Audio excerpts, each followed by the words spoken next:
আসসালামু আলাইকুম রহমতুল্লাহি ওয়া বারাকাতুহু। দেশ এবং প্রবাসে যে যেখান থেকে আমার এই ভিডিওটি দেখছেন সবাইকে জানাই আমার পক্ষ থেকে আন্তরিক শুভেচ্ছা ও অভিনন্দন। সুপ্রিয় দর্শক শ্রোতা, কুমিল্লার 14 গ্রামে একজন বীর মুক্তিযোদ্ধাকে জুতার মালা পরিয়ে তাকে অপমান করা হয়েছে।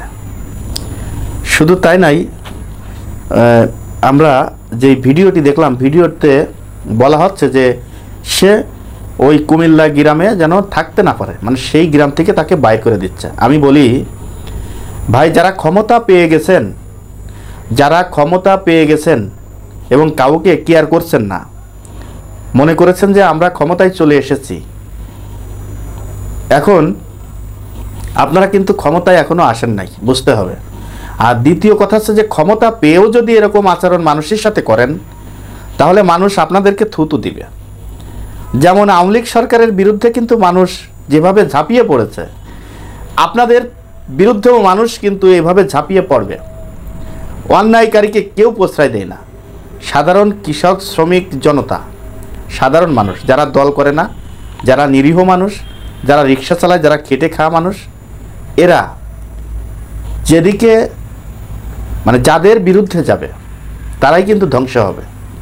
এবং এদের দোয়া, এদের যেই বদ দোয়া, এই দুইটা কিন্তু সাথে সাথে যদিও নাও লাগে তাহলে মানে কিছুদিন পরে হলেও এদের দোয়াটা কাজে লাগে, এটা কিন্তু বুঝতে হবে। কারণ এরা সৎ পথে ইনকাম করে এবং অসৎ হারাম জিনিস খায় না।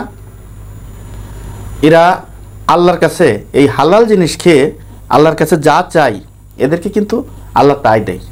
এটা কিন্তু মনে রাখতে হবে। ক্ষমতা চিরস্থায়ী না। আরে ভাই, ক্ষমতা আজকে আছে কালকে নাই, এটা কিন্তু বুঝতে হবে। একজন বয়স্ক মানুষ, একজন মুরব্বী মানুষ, সে একজন বীর মুক্তিযোদ্ধা, খেতাবপ্রাপ্ত মুক্তিযোদ্ধা, তাকে আমরা জুতার মালা পরিয়ে লাঞ্ছিত করছি। হোক না সে আওয়ামী লীগ করে, যাই করুক না কেন, তাকে জুতার মালা পরিয়ে এই বয়সে তাকে লাঞ্ছিত করছি। সে অপরাধ করেছে, আমি মেনে নিলাম, ধরে নিলাম সে আওয়ামী লীগের সাথে সে থেকে অপরাধ করেছে, মানুষকে অত্যাচার করেছে, মানুষের সাথে খারাপ ব্যবহার করেছে, ধরে নিলাম। তা আওয়ামী লীগকে যেহেতু মানুষ মনে করে নাই, আপনারা যদি সেই আওয়ামী লীগের মতো ব্যবহার করেন তাহলে আপনাদেরকেও তো মানুষ মনে করবে না। তা এই লোকটা, এই বয়স্ক একটা লোকটাকে যেভাবে অপমান করে বলা হচ্ছে যে এই গ্রাম থেকে চলে যাওয়ার জন্য, তিনি তো অসহায়। সবাই তার বিপক্ষে গেলে তার পক্ষে কেউ না কেউ তো থাকতে হবে। তা আমি সরকারকে বলবো যে এই লোকটা যাই করুক না কেন সেটি আইন অনুযায়ী তাকে বিচারের আওতায় আনা হোক। কিন্তু এই যে জোর জুলুম করে তাকে জুতার মালা পরিয়ে এবং মানুষের সামনে অপমান করা, ভিডিও ভাইরাল করা, এমনকি তাকে এই তার গ্রাম থেকে তাড়িয়ে দেয়া, এটা কখনোই সভ্য জাতির কোনো কাজ হতে পারে না। দর্শক, এই কাজটা কারা করেছে আমি একটি নগর বার্তার একটি নিউজ আপনাদেরকে দেখাবো। সেই নিউজে যাদের নাম এসেছে সেই নামগুলো আপনাদেরকে একটু পড়ে শোনাচ্ছি। আসলে তারা জড়িত থাকতেও পারে, নাও থাকতে পারে। নগর বার্তায় যেই নিউজটি এসেছে আমি সেই নিউজটি আপনাদেরকে পড়ে শোনাচ্ছি।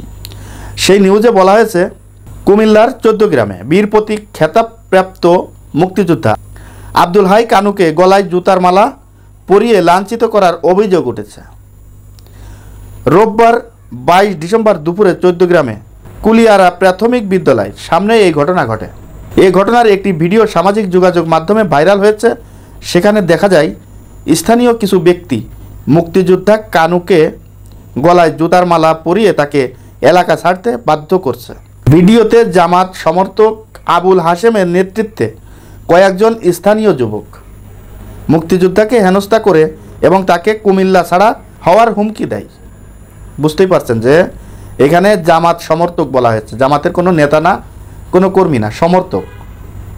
এখন সে জামাতের কেউ কি জামাতের কেউ না, এটা কিন্তু নিশ্চিতভাবে বলা যাচ্ছে না। নিউজে যেটা বলা হয়েছে, জামাতের সমর্থক আবুল হাশেমের নেতৃত্বে বীর মুক্তিযোদ্ধা আব্দুল হাই কানু 14 গ্রামের বাতিশা ইউনিয়নের লুদিয়ারা এলাকার বাসিন্দা এবং কৃষক লীগের কেন্দ্রীয় কমিটির সদস্য। অবশ্যই সে আওয়ামী লীগ করেছে, কৃষক লীগের কেন্দ্রীয় কমিটির সদস্য। এখন এই আওয়ামী লীগ যারা করেছে এরা তো আসলে অন্যায় করেছে। এবং আমি আওয়ামী লীগ করেছে, সে যাই কিছুই করুক না কেন, আমার কাছে কথা হচ্ছে সে যদি অন্যায় করে থাকে তাহলে তার জন্য আইন আছে, আদালত আছে, তার বিচার করবে। আপনারা কেন আইনকে হাতে তুলে নিয়ে আজকে নিজেরা সমালোচনার মুখে পড়তে যাচ্ছেন? কি কারণে আপনাদের বিরুদ্ধে আজকে জনগণ কথা বলছে? আপনারা দেখেন, ভিডিওর কমেন্ট বক্সগুলো একটু চেক করেন। চেক করার পর বুঝতে পারবেন যে জনগণ আপনাদেরকে ভালো বলছে কি খারাপ বলছে। দর্শক, আজ এই পর্যন্তই। পরবর্তী ভিডিও দেখার অনুরোধ জানিয়ে এখানে বিদায় নিচ্ছি। আমি মোহাম্মদ মিতুল হোসেন। আসসালামু আলাইকুম ওয়া রাহমাতুল্লাহি ওয়া বারাকাতুহু।